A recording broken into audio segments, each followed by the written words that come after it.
Sandy Uno adalah teman dekat saya, sudah cukup lama sekali. Beliau adalah seorang negarawan yang akhir-akhir ini menunjukkan talentanya, khususnya dalam konteks pembicaraan mengenai pemberdayaan UMKM. Inilah Endgame. Oke, Bro Sandy, thank you banget nih lo bisa hadir di acara gue. Wah, kita lu gua aja ya. Iyalah. Dan ini suatu kehormatan. Gue udah kenal lo udah lama banget. Mungkin di awal waktu gue mau ngobrol mengenai ya sisi pribadi lo. Dan mulai dari kecil dulu deh, waktu lo kecil. Mungkin lo bisa ngomong gimana lo dulu sekolahnya di mana, lahir di mana, tinggal di mana, terus gimana terus. Masa kecil gue ya sangat ini ya mungkin biasa-biasa banget gitu loh, nggak ada sesuatu yang perlu di. Tapi gue waktu kecil kan lahirnya di oil field. Babe gue kan kerja di Caltex dulu, namanya Caltex Pacific Indonesia. Sekarang jadi Chevron. Jadi lahir di kompleks gitu loh. Jadi di Sumatera. Di Sumatera, di Rumbai, kota kecil di sedikit di luar kota Pekanbaru. Gue sering ke sana. Rumbai. Iya. Oh iya, mungkin waktu karena kita punya usaha di sana. Iya, waktu udah mulai drilling ya. Jadi dulu gue suka bilang gue lahir di Rumbai sampai sekitar mungkin 10 tahun, 15 tahun yang lalu Gubernur Riau tuh specifically minta sama gue, tolong dong jangan bilang lahir di Rumbai. Kenapa Pak Gubernur? Rumbai itu kecamatan, dia bilang gak ada yang tahu. Kita pengen ngangkat Riau, jadi bilang aja lahirnya di Pekanbaru Riau. Oke. Semenjak itu gue, karena orang selama ini sopan aja nanya gue lahir di mana, di Rumbai. Oh mereka nggak tahu Rumbai itu di mana gitu. Ternyata sangat berpengaruh buat Riau waktu itu. Jadi gue sekarang bilangnya kalau ditanya di mana lahir di Pekanbaru. Sampai usia 8 tahun gitu, gue di Riau, terus kita pindah ke Jakarta. Bapak gue ada penugasan balik ke Jakarta, sekolahnya itu di selatan. Jadi gue nih truly anak Jakarta Selatan. Tapi waktu mendarat di Jakarta umur 8 tahun itu, gue logatnya logat Melayu gitu loh. Jadi mulai culture shock banget. Semuanya bahasanya lain. Terus masuk ke TK PSKD. Sekolah SD-nya juga di situ, terus SMP di SMP negeri, SMP 12. Terus Sekolah nakal. Gue mulai jatuh cinta sama basket. Gue main basket dan mulai ya suka olahraga gitu-gituan. SMA Pangudi Luhur. Sama gue tapi di SMP-nya. SMP. Terus drop out. Terus abis itu gue pengen banget masuk UI. Jadi gue memprogramkan lah nilai-nilai supaya bagus. Tapi emang kan PL ya sangat nggak generous kalau memberi nilai kan. Jadi nilai gue nggak bagus-bagus amat. Jadi gue gagal masuk UI yang program non Sipenmaru. Angka tuh doesn't matter. Ternyata It's how you end up. I found out iya, kan? It's the end game. Nah, jadi abis itu gue nggak masuk, terus ya agak down. Tapi ada Sipenmaru kan waktu itu. Jadi gue ikut Sipenmaru. Tapi pas nunggu hasil Sipenmaru, babe gue kirim gue ke luar negeri. Dan gue akhirnya sekolah di luar negeri. Begitu keterima di UI, Sipenmaru nyeselnya setengah mati. Tapi babe gue bilang, lu belajar itu not about being in a good school segala macam. Lo ngambil Sipenmaru mau ngambil apa di UI? Ekonomi. Ekonomi UI dan terima di situ tapi akhirnya nggak diambil. Selesai S1 balik sini kerja di grupnya Astra. Tunggu dulu, waktu lo ke Jakarta culture shocknya lebih gede dibanding waktu lo ke Amerika? Enggak, atau balik. Gue lebih culture shock ke Amerika. Jadi waktu dari Sumatera ke Jakarta culture shock, dari Jakarta ke Wichita, Kansas culture shock. Wichita, Kansas bro. Gue pernah lewat tuh. Pernah lewat? It's an exciting town. Merem gitu terus udah lewat kan? Enggak, salah satu musisi yang gue idolakan tuh bikin album dengan kata-kata Wichita. As Wichita falls, so falls Wichita. Oh itu si Pat Metheny. Ya. Itu mengangkat nama Wichita. Iya, makanya gue kesana. Iya.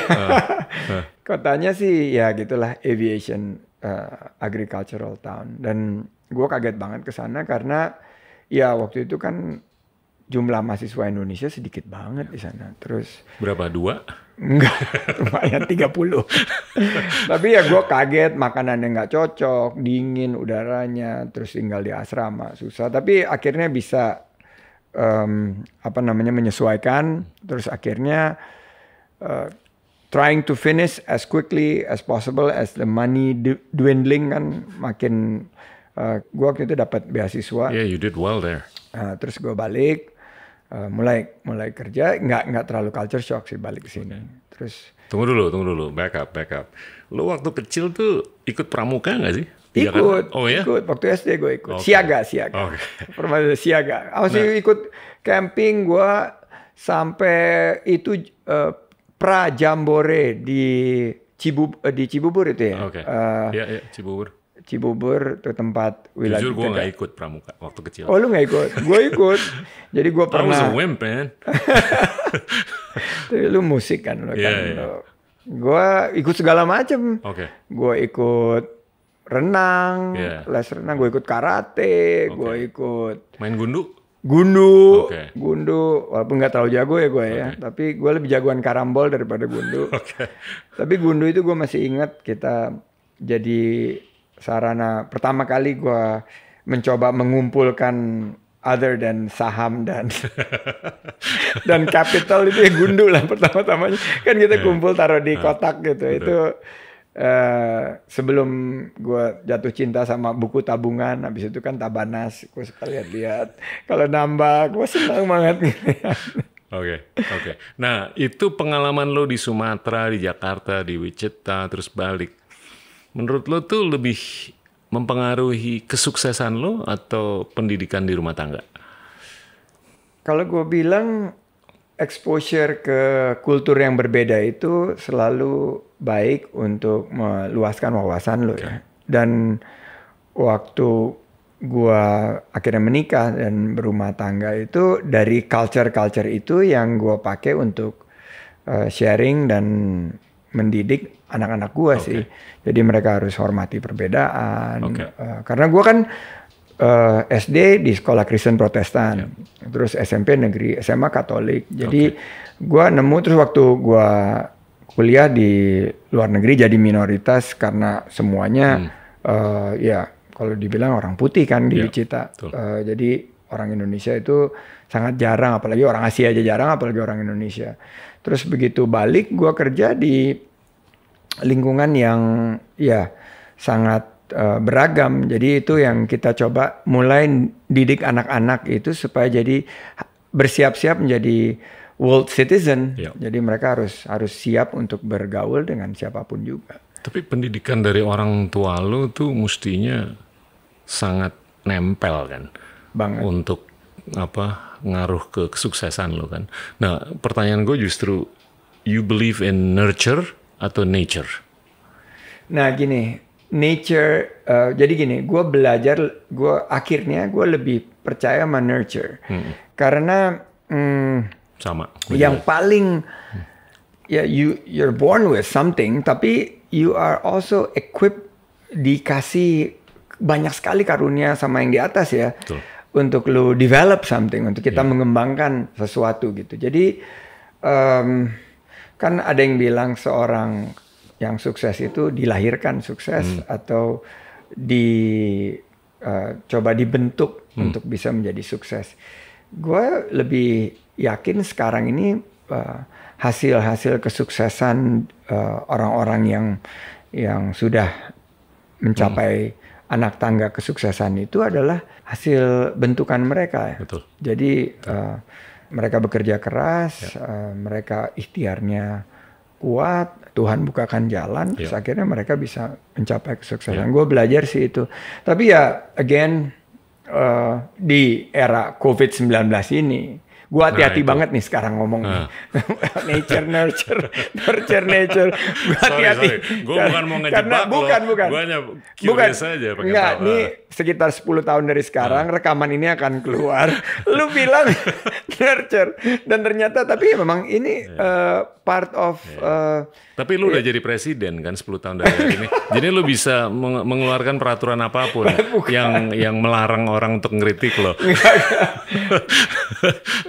Tapi menurut gua dengan digital ini ya, apalagi sekarang rekam jejak digital, yang menariknya ini apa yang lu ngomong sekarang itu mungkin akan sangat salah 1 tahun setelah ini gitu. Benar. Dan lu harus at peace, lu harus terima bahwa ya itu salah. Habis gimana? Gue nggak mikir kayak gitu. Gue pernah dikirim buku sama lu nih, gue masih ingat nama bukunya Black Swan Event. Oh iya.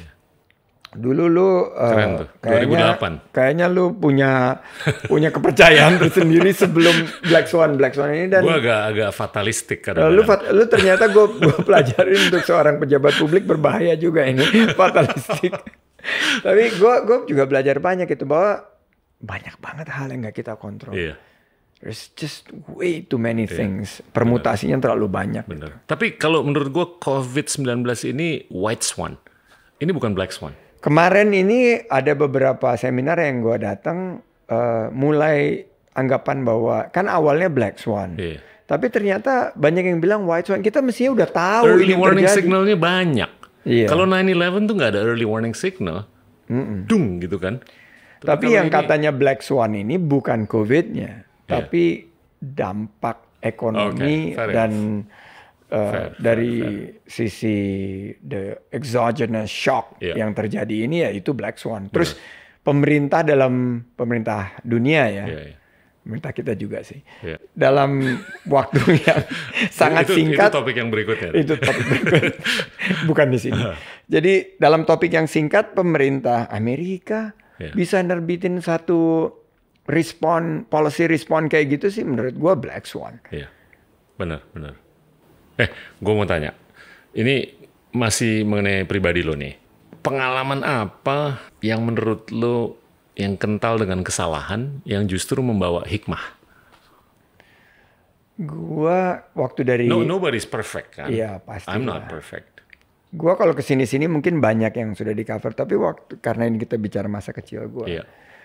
Gua pernah ada pertandingan final basket gitu, dan gua melakukan kesalahan itu, yaitu gua ingin tampil lincah gitu ya. Terus gue pakai bukan equipment yang mestinya dipakai. Itu sepatu, waktu itu basket ya harus pakainya sepatu basket. Tapi karena gue pengen kenceng segala macam, gue pakai sepatu lari. Jadi singkat cerita, skornya udah deket-deket. Dulu cuma 2 babak basket nih. Di babak kedua, bola gue pegang, gue di ujung, gue drive. Itu gue inget banget tandingnya itu di Ahmad Dahlan. Nembak bolanya nggak masuk, gue jatuh, cedera. Dan di situ gue SMP, SMA? SMP. Gue cederanya parah banget, sampai nggak bisa jalan. Terus di bawah ternyata ya heavily sprain. Terus setelah itu yang gue belajar ya bahwa life is about preparation. Bahwa kalau kita mesti, akhirnya kan gue mulai dari situ beruntun tuh cedera. Begitu sekali lu cedera terus gitu. Jadi it's a recurring. Karena sepatu yang sama atau karena kecelakaan? Enggak, abis itu gue lebih siap, tapi ya karena udah sekali kena ya kayak recurring injuries gitu loh. Jadi disitulah gue belajar bahwa kalau akhirnya kan kita kalah juga. Jadi bola nggak masuk, gua cedera, kalah lagi. Terus besoknya mestinya gua berangkat liburan ke Jogja sama teman-teman, nggak juga berangkat karena gua cedera. Jadi ya akhirnya gua belajar di situ bahwa life is about good preparations. When you are about to do something, you need to be prepared gitu. Michael Jordan, LeBron. Gue eranya Michael ya bro. Gue Michael Jordan banget. Tapi kalau gue ngeliat lu, gue beranggapan kayaknya lebih ke LeBron. Sekarang. Iya, karena LeBron lebih komplit kan. Iya. Dia bukan hanya bisa berbisnis, bukan hanya sebagai atlet, tapi bisa ngambil sikap politik, sikap ekonomi, sikap sosial. Iya kan? Kalau Michael lebih agak-agak di belakang. Kalau lu sekarang aktif di seluruh dimensi. Iya, Michael. Ini kalau ngomong Michael sama LeBron, dua-duanya idola gue. Tapi Michael itu ya memang berbeda era juga sama LeBron. Dan terakhir LeBron political stand-nya jelas dan dia juga bisa tarik jarak sama NBA. Kalau gua ngelihat bahwa sport itu penting banget buat masa depan bangsa. Jadi kenapa Amerika dan beberapa negara-negara China seriusin banget olahraga ya karena ternyata generasi mereka ke depan ini sangat menggunakan olahraga sebagai basis mereka untuk compete. Betul. Nah ini sekarang dengan COVID begini karena interaksi anonim ini udah banyak dilarang. Jadinya yang mau olahraga tuh agak-agak terbatas kan. Yang mau nonton konser agak-agak terbatas. Mau nonton bola, mau nonton basket juga agak-agak terbatas. Itu gimana menurut lo?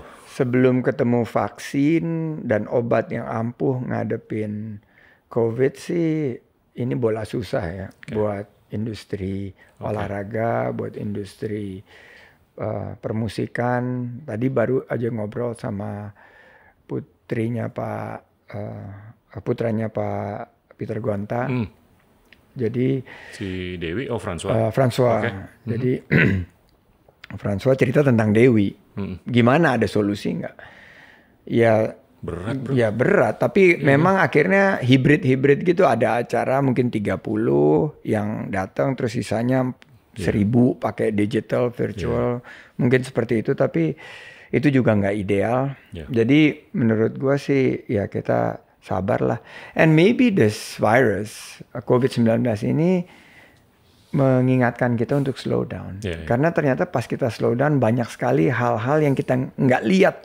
Waktu kita kenceng tekan gas sampai pol gitu, hal-hal yang cukup fundamental yang kita lupakan. Dan gue waktu baca buku waktu habis Pilpres kemarin, things that you only notice when you slow down, itu benar. Begitu kita slow down, kita mulai bersyukur hal-hal yang selama ini kita take it for granted. Betul. Gitu. Lu olahraga berapa kali seminggu, berapa kali sehari atau? Sekarang sih 6 kali seminggu. 6 kali seminggu, 1 hari rest day. Lari, basket? Lari, basket, berenang, sepeda. Sepeda berapa kali seminggu? 3 kali seminggu. Wow. Karena gue tuh Are you one of those yang puluhan kilo kalau naik sepeda? Iya. Berapa kilo? Kemarin ya sebetulnya sih ada yang lebih ngawur sih, tapi kemarin ini 80 kilo. Gila, I'm not in your camp, man. Ya, nggak kerasa tiba-tiba udah jam segini gitu paling. Terus berenang? Berenang ya kita kan sekarang lagi train. Sebetulnya sebelum COVID nih sama teman-teman lagi pengen ikut Ironman. Itu yang renangnya 4 kiloan gitu. Jadi ya sekitar 2,5 kilo gitu. Gue berenang tiap hari, tapi gue disiplin 20 menit aja. Oh 20 menit paling bagus. 500 meter udah cukup. Iya. Gitu. Ya renang actually ya, now I found out bahwa untuk longevity olahraga yang paling bagus itu renang. Oh ya? Karena nggak banyak impact ke dengkul. Dan join sepeda juga sih sebetulnya, tapi kan sepeda risikonya tinggi. Sepeda gue denger bagus, tapi gue belum nggak tahu gimana. I just can't square the circles. Ya sepeda itu, dan kalau kita nggak alert banyak kecelakaan juga. Dan di sini lagi. Jadi kita banyak sepeda di dalam. Ya dengan teknologi sekarang kita pakai trainer, sepeda di gym aja. Whatever you do, man, you're fit, you look fit, stay fit. Nah, gue mau tanya lo nih, lo baca buku kan banyak. Dari sisi filsafat, kayak dari sisi ideologi, dari sisi apapun lah. Siapa sih yang keren untuk lo? Banyak sih ya. Tapi kalau di konteks Indonesia gitu, di pengusaha yang menurut gue keren ya, obviously William Suryajaya menurut gue keren. Setuju. Check. Kalau dilihat dan dari segi leadership di Indonesia, semua leaders yang kita pernah punya presiden sih keren banget semuanya. Keren banget menurut gue. Setuju. Dan kalau pemimpin dunia yang bantu nge-shape pemikiran gue, di awal-awal ya Warren Buffett. Itu shape pemikiran. Setuju. Kalau di ujung-ujung waktu udah mulai banyak aktif di Kadin segala macam ngelihat UMKM, gue ngelihat modelnya yang dikembangkan oleh Muhammad Yunus paling pas untuk pemberdayaan. Dan di Indonesia itu ada tokoh-tokohnya juga yang jarang didengar ya, Pak Mubiarto, Pak Bambang Ismawan, itu tokoh-tokoh yang menurut gue really out of this world gitu loh, buat komitmen mereka. Jadi karena semakin banyak lu baca, lu semakin sadar lu tuh nggak tahu apa-apa. Gitu. You know, it's good to know what you don't know. Yeah, exactly. A lot of people don't know what they don't know. Itu yang bahaya. Itu yang parah tuh. Yeah, kan? It's good that you know that you don't know. Iya, you know what you don't know. Iya. Banyak orang they don't know what they don't know. Itu yang black bisa box black tuh. Swan Nah, itu tuh. Itu black box. Itu black box. Nah, ini sedikit mengenai apa ya? Apa orientasi atau filosofi bisnis lo lah. Di sesi yang sebelumnya gue sedikit sentuh mengenai you mention Warren Buffett. Keren banget dalam financial capital allocation. Yeah. Tapi ada juga camp yang satunya mengenai human capital allocation. Lu lebih di mana nih? Di financial capital allocation efficiency Gini, atau human gua capital? Gue bias karena gue kan di industri keuangan kan, industri keuangan dan investasi. Tapi terus kesininya, gue tuh mulai lihat gitu, hey, there are people behind numbers gitu. Jadi orang-orangnya ini angka-angka kan sebetulnya yang cetak nih orang-orangnya gitu loh. Yeah. Mau sejago Warren Buffett tapi kalau nggak punya CEO yang ngejalanin Coca-Cola atau Gillette, nggak mungkin lah dia punya return on investment seperti itu gitu. Jadi akhirnya gue lihat dan gue belajar banyak dari mentor-mentor gue kayak Pak Teddy Rahmat yang sangat fokus on human development. Jadi gue lihat ya gue harus mulai membagi kalau ada resources itu juga ke pembangunan sumber daya manusia. Dan disitulah gue waktu 2018 kemarin, gue agak memiliki satu pandangan yang, ya gue setuju bangun infrastruktur, itu setuju banget. Yeah.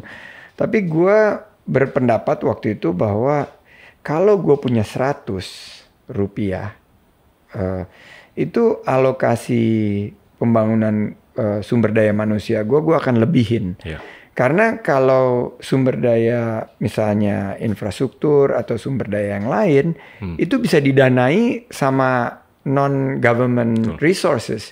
Bisa di fund atau bisa bisa dibiayai oleh private dalam konsep public-private partnership dan ataupun jenis pembiayaan yang lain. Jadi sekarang sih more than ever menurut gua dunia membutuhkan human resources allocations yang keren. Really benar-benar optimal ya dalam keadaan sekarang ya. Yeah. Setuju. Lu ngeliat bener nggak kita taruh our human resources itu di sektor yang paling penting kayak health. Yeah. Ini nyari vaksin aja setengah mati. Do we have the right resources nggak dari segitu sih? Mungkin 10-15 tahun dari sekarang kita pikir ternyata kurang ya kita taruh our human resources terlalu banyak di sini. We're heavy more into this. Betul. Ya itu ada istilahnya tuh, misallocation of resources. Makanya. Ya kan.